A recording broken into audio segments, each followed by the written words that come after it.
साल 2022 पेट्रोल की कीमतों में रिकॉर्ड इजाफा 144 रुपए से 250 रुपए तक जा पहुंचा। इंटरनेशनल मॉनेटरी फंड यानी IMF की शराइत की वजह से 2022 में पेट्रोल की कीमत में कई गुना इजाफा हुआ, जिससे मुल्क भर में महंगाई का तूफान आ गया।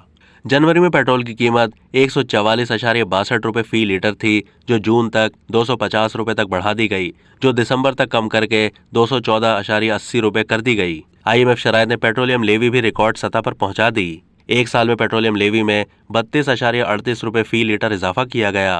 पेट्रोल पर लेवी 17.92 रुपए से बढ़ाकर 50 रुपए फी लीटर कर दी गई। हाई स्पीड डीजल पर लेवी में 12.87 रुपए का इजाफा किया गया। डीजल पर 17.13 से बढ़ाकर 30 रुपए फी लीटर कर दी गई। पेट्रोल पर डिस्ट्रीब्यूटर्स मार्जिन में 1.32 रुपए का इजाफा किया गया, जबकि डीलर्स मार्जिन 2.10 रुपए बढ़ा दिया गया। डीजल पर डिस्ट्रीब्यूटर्स मार्जिन में 1.53 रुपए फी लीटर, जबकि डीलर्स मार्जिन में 2.87 रुपए फी लीटर का इजाफा किया गया। अब तक के लिए इतना ही। मजीद मालूमात के लिए डेली जंग के YouTube चैनल को सब्सक्राइब कीजिए।